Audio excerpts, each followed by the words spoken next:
दोस्तों नमस्कार, मैं हूं विजय कुमार पाल, एक लेखक। मेरी किताबें हैं paranoia of cults by Vijay Kumar Pal, lament of Sinjar by Vijay Kumar Pal, discriminated Hindus by Vijay Kumar Pal, lost paradise Kashmir by Vijay Kumar Pal, panorama of Indian democracy of Indian context, venomous fangs of cobra, invaders and hidden facts, black dots of terrorism, Jauhar an Indian subcontinent, lost paradise Kashmir, ये मेरी किताबें हैं।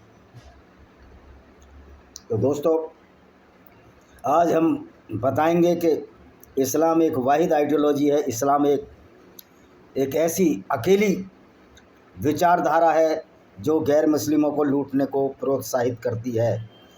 यानी कि आप लूटो, खाओ, माल हजम करो, यही इस्लाम है। जो मौलाना ये कहते हैं कि कुरान शांति का रिलीजन है, कुरान में बड़ी शांति है, तो मैं उन मौलानाओं से पूछना चाहता हूँ कि तुम्हारे कुरान की यही शांति है कि कोई आदमी ज़िंदगी भर तिनका जोड़ जोड़ कर कमाए और उसको मुसलमानों की सेना आए और लूट ले।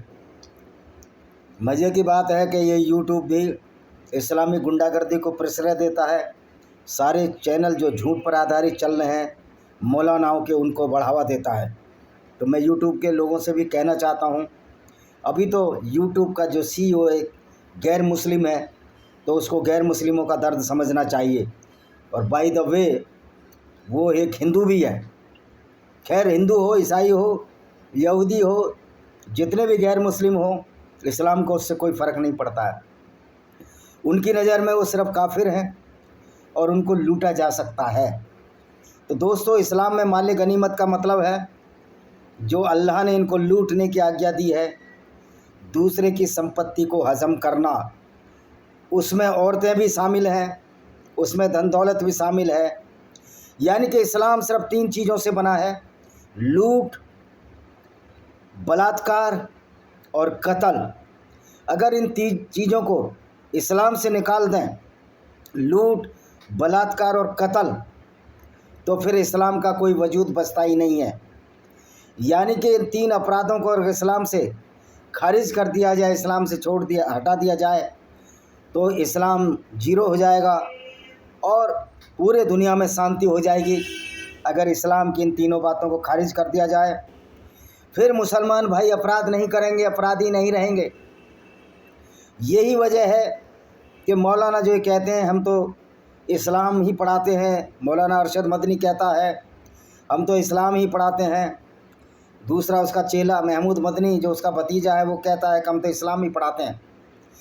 ये लोगों की समझ में क्यों नहीं आ रहा, गैर मुस्लिमों की? अरे, इस्लाम पढ़ाते हैं तो इसका मतलब तुम आतंकवाद ही पढ़ाते हो, क्योंकि इस्लाम में लूट, बलात्कार और हत्या प्रमुख है। तो दोस्तों, आज हम माल गनीमत की बात करते हैं। माल गनीमत वो एक आइडियोलॉजी है इस्लाम की जो सिर्फ लूट के लिए इजाज़त देती है। अब ये ऐसा कैसा पैगंबर जो लूट को प्रश्रय देता हो, लुटेरों को प्रश्रय देता हो, और एक ऐसा ग्रुप बनाया हो जो सिर्फ लूट करते थे। मदीना के जितने भी आवारा गुंडे, बदमाश, लफंगे थे, वो सारे औरतों की लूट करते रहे। लोग कहते हैं कि मोहम्मद पर अटैक हुए। भाई, अगर मोहम्मद पर अटैक हुए तो मोहम्मद को तो एक अच्छा वातावरण तैयार करना चाहिए था, अपने अटैकर्स को भी छोड़ देना चाहिए था। वास्तव में मोहम्मद पर कोई अटैक नहीं हुआ, मोहम्मद ने ही सारे अटैक किए, और वो कुरान की इन तीनों चीज़, लूट, हत्या और बलात्कार को परिपूर्ण करने के लिए किए, क्योंकि इनके बिना इस्लाम अधूरा है। ये लूट 2 तरह से होती थी। एक तो खुद जाकर अटैक करते थे और पूरे किले को लूट लेते थे, उनकी औरतों को भी लूट लेते थे और हथियार भी लूट लेते थे, उनके मर्दों को मार लेते थे, औरतों को लूट कर ही आपस में बांट दिया करते थे। ये औरतों की लूट होती थी। फिर धन की लूट होती थी, धन लूट लेते थे, उसकी फसलों का पूरा फसलें लूट लेते थे। और कहीं कहीं तो मोहम्मद ने, यह आपकी हदीसों में लिखा हुआ है कि मोहम्मद ने फसलों का आधा हिस्सा लेकर कई कबीलों को धमकाया आधे हिस्से के नाम पर, और फिर आधा हिस्सा लेकर उनको छोड़ दिया। जो ये लोग कहते हैं इस्लाम शांति का धर्म है और मानव मात्र के कल्याण की कामना करता है, कुरान लोगों में भाईचारा फैलाना चाहता है, कुरान लोगों को अत्याचार अन्याय से मुक्ति दिलाता है ताकि विश्व के सारे लोग बिना भेदभाव के सुख शांति से जी सकें। इसलिए अल्लाह ने अपने प्यारे अंतिम रसूल मोहम्मद को कुरान देकर दुनिया में भेजा था। वह कुरान का शांति का दुनिया भर में संदेश पहुंचा दे। वह मोहम्मद के बाद यह काम मुसलमान करते रहें। इसी कुरान के ऊपर फिदा होकर लाखों लोग इस्लाम कबूल कर रहे हैं और दुनिया के कोने कोने में शांति फैला रहे हैं, जैसा कि हम रोज़ अखबारों में पढ़ रहे हैं और जो टीवी में देख रहे हैं। आखिर कुरान की शिक्षा क्या है, आइए इसके कुछ नमूने लेते हैं। अगर काफिरों से मुकाबला हो तो उनकी गर्दनें काट देना, उन्हें बुरी तरह कुचल देना, फिर उनको बंधन में जकड़ लेना, यदि वो फिरौती दे दें, लूट करवा लें अपनी, उन पर एहसान दिखाना ताकि वह फिर हथियार ना उठा सकें। सूरह मोहम्मद चैप्टर 47:14 यही कहती है आयत। दूसरी आयत है, गैर मुसलमानों को रौब डालो, उनके सर काट डालो। काफिरों पर हमेशा रौब डालते रहो और मौका मिलकर सर काट दो। सूरह अनफाल चैप्टर 8 की 12वीं आयत कहती है, गैर मुसलमानों को घात लगाकर धोखे से मार डालो। ये तो आपको पता ही है कि जब ये तो बहुत ही फेमस आयत है, अल-तौबा आयत नंबर 5। यदि रमज़ान के पवित्र महीने मुझ जाएँ तो मुशरिकों को यानी गैर मुस्लिमों को जहाँ पाओ कत्ल करो, उन्हें लूट लो, उनकी गर्दन लाट दो। और यदि वो फिरौती दे दें यानी कि गुंडा टैक्स जो इस्लाम का देते हैं तो उनको छोड़ दो, क्योंकि अल्लाह बड़ा रहमान वाला दिल वाला है, रहमान है, दयालु है। तो इनका अल्लाह कब दयालु है? जब आप मुसलमान बन जाएं या उनको लूट दे दें। तो ये इस्लाम की वजह से गैर मुस्लिमों की महाबहन हमेशा खतरे में रहीं, उनकी इज्जत खतरे में रही। ये इतिहास गवाह है कि जहाँ जहाँ मुस्लिम फ़ौजें गईं वहाँ बलात्कार करती चली गईं, औरतों को लूटती रहीं। चाहे वो अहमद साहब अब्दाली हो, इबिन मोहम्मद साहब से जो शुरू हुआ सिलसिला है, ये जब जाकर रुका जब संयुक्त राष्ट्र संघ ने इस पर प्रतिबंध लगाया, वरना तो इस्लाम की लूट जारी रहती। दूसरा, जब इस्लाम कमज़ोर पड़ गया, क्योंकि ये गुंडागर्दी इस्लाम की अब चलने वाली नहीं है, जब ये कमज़ोर पड़ गया, हालांकि इनमें से कुछ मूर्ख जो मुसलमानों के सताए हुए, इस्लाम के सताए हुए जो हिंदुओं से कन्वर्टेड लोग हैं, वो आज भी सरतन से जुदा के नारे लगाते हैं।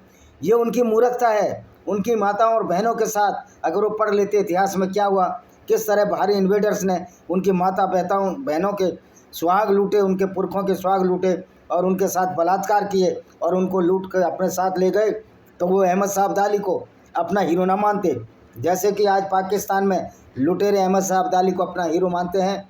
इन बेचारे पाकिस्तानी और कन्वर्टेड मुस्लिमों को ये पता नहीं कि ये अपनी पुरखों की स्त्री जो पुरखे थे, उनकी माता बहनों की जो इज्जत लूटी गई, उन्हीं लुटेरे हत्यारे बलात्कारियों को अपना आइकॉन मानते हैं। इसलिए मोहम्मद गौरी और ये उनके मिसाइलों के नाम भी पाकिस्तानी जो हिंदुओं के पूर्वज जो मुसलमानों के जो पूर्वज हैं, हिंदू जो इनके भी पूर्वज थे, उनके बलात्कारियों के नाम पर ये गौरीन और शाहीन मिसालें रखते हैं। दूसरा है, हरदम लड़ाई की तैयारी में लगे रहो। जो ये कहते हैं कि इस्लाम में शांति है, लेकिन इस्लाम तो कहता है हरदम लड़ाई की तैयारी में लगे रहो। तो दोस्तों, अहमद साहब अब्दाली ने जो औरतें लूटी या तैमूर लंग ने जो औरतें लूटी और जो मोहम्मद ने जो औरतें लूटी जो अल्लाह के नाम पर, ये इस्लाम लूट का हिस्सा है। इस्लाम के 3 ही मुख्य कार्य हैं: गैर मुस्लिमों की लूट, गैर मुस्लिमों की औरतों के साथ बलात्कार और गैर मुस्लिमों की हत्या करना और गैर मुस्लिम औरतों को अपनी दासी बनाना, कीप बनाना, लिविंग रिलेशन। ये जो सुप्रीम कोर्ट के जज हैं इसी से प्रभावित हैं, ये इस्लाम की विचारधारा से प्रभावित है, क्योंकि लिविंग रिलेशन को गलत नहीं मानते। ये देख सकते हो कि भारतीय सुप्रीम कोर्ट में भी इस्लाम कितनी अंदर तक घुस चुका है और किस तरह हमारे जजों का माइंड विकृत कर दिया गया है। जिस तरह इस्लाम में रखेल बनाते थे, ये सुप्रीम कोर्ट भी इसी तरह के ऑर्डर देता है। ये हमारे लिए शर्म की बात है कि इतने सारे गैर मुस्लिम होकर भी सुप्रीम कोर्ट की ये औकात और ये हिम्मत हो जाती है, वो कुछ भी बोलता रहता है। अब ये देखिए, तुम हमेशा अपनी संख्या और ताकत इकट्ठी करो ताकि लोग तुमसे भयभीत हो जाएं। जिसके बारे में तुम नहीं जानते, समझ लो वह भी तुम्हारे दुश्मन है। अल्लाह की राह में तुम जो भी खर्च करो उसका बदला ज़रूर मिल जाएगा। सूरह अनफाल 68। यानी कि हमेशा अपनी ताकत इकट्ठी करो, सिर्फ लूट के लिए लूट करते रहो। और ये लूट सदियों से होती आ रही है इस्लाम के नाम पर, और जो मूर्ख इस्लाम के नाम पर वो भाईचारा चाहते हैं, वो भाईचारा हो ही नहीं सकता, क्योंकि इस्लाम से जब गैर मुस्लिमों का भाईचारा हो जाएगा तो गैर मुस्लिमों की औरतों को कब लूट सकेंगे। ये अलग बात है। आज इस्लाम और अल्लाह की टांग टूट चुकी है। पैगंबर मरकर सो गया है, वो कभी ज़िंदा होने वाला नहीं है। तो आज ये अपनी औकात में रहकर ही कार्य कर रहे हैं। गो कि हर मुसलमान की इच्छा है जो इस्लाम को मानता है कि पूरी दुनिया में इस्लाम फैले। अब बताओ, कोई इतनी मूर्खतापूर्ण आइडियोलॉजी पूरी दुनिया में फैल सकती है? पहली बात तो इस्लामिक कंट्रियों को, गैर मुस्लिम देशों को हथियार नहीं देने चाहिए, क्योंकि जो गैर मुस्लिमों को हथियार दिए जाते हैं वो गैर मुस्लिमों पर ही काबू आते हैं। तो इसमें अमेरिका एक खलनायक की भूमिका निभाता है, और कई बार रसिया भी खलनायक की भूमिका निभाता है। किसी भी मुस्लिम कंट्री को हथियार नहीं बेचना चाहिए। हथियारों का आदान प्रदान सिर्फ गैर मुस्लिम कंट्रियों में हो तो इनकी जो इस्लाम में पूरी दुनिया में फैलाने की तमन्ना धरी की धरी रह जाएगी। और दूसरा, एग्रेसिव भी होना पड़ेगा। गैर मुस्लिमों को एग्रेसिव होना पड़ेगा, ईंट का जवाब पत्थर से देना पड़ेगा। नहीं तो आप ये भाईचारे की कोशिश में लगे जो नेता लोग हैं पूरी दुनिया के, वो सबसे बड़े शत्रु हमारे हैं। पहले उनसे निपटना होगा। उनका मुंह काला करके उनको गधे पर घुमाकर बैठाओ और फिर पूछो कि कुरान में भाईचारा किधर है, हमको बताओ। अब ये देखिए, जो भी तुम्हें लूट में माल मिले उसे हलाल समझकर खाओ और अपने परिवार को खिलाओ। सूरह अनफाल 8:69 कहती है कि परिवार को भी खिलाओ। यानी कि लूट का माल, माल गनीमत माने लूट, उसमें औरतें भी लूटते थे, फसलें भी लूटते थे। लूट का माल हलाल समझकर खाओ, यानी जो लूट मिलती है उसको खाओ। छोटी बच्ची से भी शादी कर लो। अगर तुम्हें कोई ऐसी स्त्री नहीं मिले जो मासिक से निवृत्त हो चुकी है तो ऐसी बालिका से शादी कर लो जो अभी छोटी हो और अब तक रसला नहीं। सूरह अल तलाक 65:4। तो ये शादी का जो कॉन्सेप्ट है ये लूट से ही आया है, क्योंकि ये लोगों को लूट लेते थे और फिर उनको मैरिज कर लेते थे। क्यों? उनके मोहम्मद ने भी 6 साल की उम्र में शादी की। जैसे सुप्रीम कोर्ट भी डर गया। सुप्रीम कोर्ट कायरों की फ़ौज हो चुकी है भारत का। तो हमें सुप्रीम कोर्ट से नहीं डरना है। जो 13% आबादी से डर रहा है, उस अगर वो 80% हिंदू उससे डर रहे हैं तो ये हिंदुओं की मूर्खता होगी। भाईचारा, कोई भाईचारा नहीं होने वाला, ये सब झूठ है। जो भी औरत कब्जे में आए उसे संभव कर लो। देखिए ये क्या, ये आयत नंबर 4 की 3 और 4 की 34 क्या कहती है? जो लौंडी तुम्हारे कब्जे में आए उसे संभव कर लो, या तुम्हारे लिए वैध है। जिसको तुमने माल देकर खरीदा है या उसको लूटा है उसके साथ जीवन का आनंद उठाओ, इससे तुम पर कोई गुनाह नहीं होता। यानी कि गुनाह इस्लाम में तो कोई गुनाह ही नहीं है। 4 की 3 और 4:24 ये सूरह अनफाल ही होनी चाहिए, अनफाल नहीं होगी। सूरह होगी ये सूरह, अरे चौथी सूरह है, मेरे अभी नाम याद नहीं आ रहा।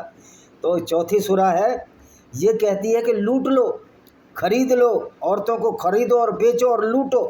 और ये खरीदते तो जब मुसलमानों से आपस में खरीदते थे, गैर मुस्लिम की औरतों को दे लूट लेते थे। मुसलमानों में ही आपस में खरीदारी करते थे, जैसे मोहम्मद करते थे। तो इस्लाम क्या है? इस्लाम एक कुत्सित विचारधारा है, जिस इस्लाम की परिपूर्णता बलात्कार, हत्या और लूट से होती है। इनको तुम अपनी माँ मानते हो, उनसे भी शादी कर सकते हो। मान तो वह जिससे तुम्हें जन्म दिया, सिर्फ माँ जिसने जन्म दिया उससे शादी नहीं कर सकते। बाकी मौसी से, नानी से, चाची से, ताई से, सबसे शादी कर सकते हो सिवाय माँ को छोड़कर। तो इनकी संबंधों में अभी फैजल खान ने बताया, आमिर खान के भाई ने, कि मेरी मौसी से मेरी शादी करा रहा था ये आमिर खान। तो ये किस तरह मूर्खतापूर्ण बातें हैं। आप शादी आपस में करो, हमको मूर्ख, लेकिन आप दूसरों का माल क्यों लूटते हो? तो ये लुटेरे का गैंग है जिसको इस्लाम कहते हैं। पकड़ी गई, लूटी गई मजबूर लौंडियाँ तुम्हारे लिए हलाल है। तुम्हारे लिए पकड़ी गई, जो युद्ध में जीतते थे तो औरतें ही पकड़ते थे, हमने तुम्हारे लिए वो औरतें लौंडियाँ हलाल कर दी हैं। लौंडी बहुत ही गंदा शब्द है, अरेबिक शब्द है। लौंडे का मतलब है जो औरत लूट ली गई, जिसको अल्लाह ने तुम्हें लूट में दे दिया। सूरह अल-अहज़ाब 33-85 आयत कहती है, उससे भी बलात्कार करो। पहले ये स्लेव बनाते थे और स्लेव बनाने के बाद बेच देते थे, और मोहम्मद शादी उन्हीं से करता था जो उसकी राजा, जो कबीले की प्रमुख की बेटी होती थी। और इसने 13-14 शादियाँ की। अभी अध्यात्म वाला इंसान था जो अपनी पुत्रवधू से भी साझी कर बैठे। बलात्कार की पीड़ित महिला पहले 4 गवाह लाए, अब जिसके साथ बलात्कार हुआ वो 4 गवाह कहाँ से लाएगी? ये है इस्लाम। क्यों? इस्लाम में बलात्कार को अपराध ही नहीं माना जाता। बलात्कार तो इस्लाम में हवा, अब वो कहाँ से 4 साल, अगर वो 4 गवाह नहीं मानती है तो उस पर कोई सजा नहीं है इस्लामी कानून के अनुसार। अब लगाओ ये कानून अगर भारत में लग जाए, मुस्लिम औरतों के साथ बलात्कार मुस्लिम करने लगे तो क्या होगा? इस देश की सामाजिक व्यवस्था क्या होगी? तो इस्लाम तो सामाजिक व्यवस्था पर कलंक है। यदि पीड़ित अपने औरत में 4 गवाह न ला सके तो अल्लाह की नज़र में झूठ होगा। सूरा अन-नूर 24:13। अब वो कहाँ से गवाह बलात्कार लाएगी गवाह? ये है इस्लाम, ये है इस्लाम की सच्चाई, जिसको कि लोग मानने को तैयार नहीं है। और हमारे अनुराग भदौरिया जैसे लोग, मूर्ख लोग, इनको इस्लाम की ABCD नहीं आती, ये सिर्फ वोटों के सौदागर हैं, इनकी बातों में मत आइए। अच्छा जी, लूट में मिले माल में 5वां हिस्सा मोहम्मद का होगा। अब बताओ, पैगंबर को लूट में जो माले गनीमत मिले, लूट का माल मिले, उसमें 5वां हिस्सा मोहम्मद, सूरा अनफाल 8:40, और 5वां हिस्सा होगा सैनिकों का और 5वां हिस्सा गरीबों को बांटा जाएगा। अब बताओ, लूट के माल को किससे लूट रहे हैं? ये गैर मुस्लिमों से, और उसको गरीबों में बांट रहे हैं। तो बड़े ये क्या पुण्य का काम हुआ? आप कमा और मेहनत से गरीबों को बांटो तो पुण्य होगा। तो मोहम्मद ने जितने भी कार्य किए, अनैतिक कार्य किए, इमोरल कार्य किए, और पूरी दुनिया को गर्त में ढकेल दिया। इतनी लड़ाई लड़ो कि दुनिया में सिर्फ इस्लाम रहे। और इस्लाम क्यों रहे? जिससे गैर मुस्लिम की औरतों को लूटते रहे, गैर मुस्लिम औरतों के साथ बलात्कार करते रहे, उनका माल लूटते रहे। तो इस्लाम तो इस बात की इजाज़त देता है। यहाँ तक लड़ते रहो जब तक दुनिया में सारे धर्मों का नाम निशान न मिट जाए, केवल अल्लाह का धर्म बाकी रहे।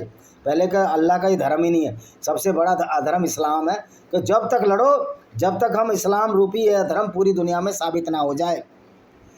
अक्सर आने पर अपने वायदे से मुकर जाओ। देखो, झूठ, मौका पड़ने पर तुम अपना वायदा तोड़ दो। अगर तुमने अल्लाह की कसम तोड़ दी तो इसका प्रायश्चित यह है, तुम किसी मोहताज के औसत दर्जे का साधारण सा खाना खिला दो। सूरा अल-माइदा 5:79 कहती है कि आप वादा तोड़ दो अपना, और इसलिए वादा तोड़ते रहिए। तो मुसलमानों पर तो विश्वास ही नहीं करना चाहिए। कुरान की आयत के अनुसार ये कहते हैं कि मुसलमान अपना वायदा तोड़ सकता है, तो फिर मुसलमानों पर विश्वास करना छोड़ दो, क्योंकि ये इस्लाम कहता है इनका। इस्लाम छोड़ने की भारी सज़ा दी जाएगी। यदि किसी ने इस्लाम को लेने के बाद कुफ्र किया, यानी इस्लाम छोड़ दिया, तो उसको भारी सज़ा दो। सूरा अल-नाल, यानी कत्ल कर दो। सीधी सीधी बात है कि उसको कत्ल कर दो जो मोहम्मद का आदर ना करे, भारी। अब बताओ, इस मोहम्मद का जो पेशेवर लुटेरा हो, जो लूट करता हो, 5वां हिस्सा लेता हो, इसका आदर कौन करेगा? कह रहे उसको कत्ल कर दो, क्योंकि इस्लाम में शराफत की कोई जगह ही नहीं है। इस्लाम तो फुल टू फुल गुंडागर्दी है, डिक्टेटरशिप है। मुसलमान अल्लाह के खरीदे हुए हत्यारे हैं। अल्लाह ने ईमान वालों के प्राण खरीद रखे हैं, इसलिए वे लड़ाई में कत्ल करते हैं और कत्ल होते हैं। अल्लाह ने उनके लिए जन्नत में पक्का वायदा किया है। अल्लाह के अलावा कौन है जो ऐसा वादा कर सके? सूरा अल-तौबा 9:111 आयत कहती है कि मुसलमान तो अल्लाह के खरीदे हुए हत्यारे हैं। मुसलमान बनाए इसलिए गया कि तुम हत्या करो, लूट करो और बलात्कार करो, और जो लूट का माल मिले उसको 20% मोहम्मद को दे दो। मोहम्मद का कहना था, लूटो, खाओ और मुझे खिलाओ। यानी कि मोहम्मद जैसे कि कोई पैगंबर ना होकर गैंग लीडर हो। जो अल्लाह के लिए युद्ध नहीं करेगा वह जहन्नम में जाएगा। वो कहता है जो अल्लाह के लिए युद्ध नहीं करेगा वो जहन्नम में जाएगा। तो ये युद्ध काय के लिए था? ये युद्ध सिर्फ लूट के लिए था। अब आप देखिए कि किस तरह से ये इस्लाम है। इनकी आयतें ही बता रहा हूँ मैं। अल्लाह ने ईमान, हाँ ये हो गया, युद्ध नहीं करेगा वो जहन्नुम में जाएगा। अल्लाह की राह में युद्ध से रोकना रक्तपात के से बढ़कर अपराध है, यानी कत्ल करना कोई अपराध नहीं है। जो युद्ध रोके वह जहन्नुम में जाने वाले हैं, उनके लिए सदैव जहन्नुम रहेगा। सूरा अल-बकरा 2:217। मैं तो कहता हूँ सारे इस्लामिक कंट्री एक बार युद्ध तो करके देखो गैर मुस्लिमों से, और गैर मुस्लिमों से तुम युद्ध मत रोको तो सारे के सारे यहीं जहन्नमी हो जाओगे। 72 उन्हें तुम्हारी औकात नहीं है, तुम गुंडों की आइडियोलॉजी को फॉलो करते हो। ये आइडियोलॉजी ही, विचार ही खराब है। जो अल्लाह की राह में हिजरत न करे उसे कत्ल कर दो, मतलब जो लूटने ना निकले उसे भी कत्ल कर दो। सूरा अल-निसा चैप्टर 89। अपनी औरतों को पीटो, अगर तुमने औरतें नहीं मानी तो उनको बिस्तर पर छोड़ फिर उनको पीटो और मारो, और दूसरों की औरतें लूटते हो वो अपनी औरतों की क्या इज्जत करेंगे? काफिरों के साथ चाल चलो, मैं एक चाल चल रहा हूँ, तुम काफिरों को कुछ देर के लिए छूट दे दो ताकि धोखे में रहें। अतः सूरा 86, 16, 17। यानी कि धन लूटने के लिए सारे प्रपंच इस्लाम में सही हैं। जो औरतें अपनी जवानी के दिन गुजार चुकी हैं, उनकी शादी को कोई आशा ना हो, तो अगर वे अपने कपड़े भी उतार कर रखते हैं तो उन पर कोई गुनाह नहीं होगा, वो नंगे भी हो जाए, क्योंकि पैगंबर खुद नंगा नहाता था। इनकी हदीसों में अब समझ में नहीं आ रहा, जब कुरान में इतनी अच्छी बातें बताई गई हैं जिसके इसका कल्याण हो सकता है, तो कुछ मूर्ख कुरान का विरोध करके उसे जलाने की बात क्यों कर रहे हैं? पूरी दुनिया कुरान और इस्लाम के खिलाफ क्यों होती जा रही है? क्या लोग नहीं जानते ये अल्लाह की किताब है? उसके मानने वाले मुसलमान भोले वाले शरीफ लोग हैं, दुनिया में सिर्फ शांति फैला रहे हैं। तो आप ये देखिए कि 11 सितंबर, हर 11 सितंबर को कुरान जलाओ दिवस मनता है, और ज़्यादा से ज़्यादा लोग अगर कुरान जलाएंगे तो ये मानवता के हित में होगा, क्योंकि कुरान ऐसी है। लेकिन कुरान जलाने का भी विरोध मैं इसलिए कर रहा हूँ कि उससे वातावरण प्रदूषित होगा। कुरान जलाने की ज़रूरत नहीं है, मुसलमानों को समझाने की ज़रूरत है कि तुम लुटेरे अल्लाह के जाल में बुरी तरह से फंस चुके हो। इसी के साथ मैं इस वीडियो को विराम देता हूँ। वंदे मातरम। अल्लाह की लूट, मोहम्मद की लूट, इसकी सबकी इस्लाम में इजाज़त है। ये बड़े ही आश्चर्य का विषय है।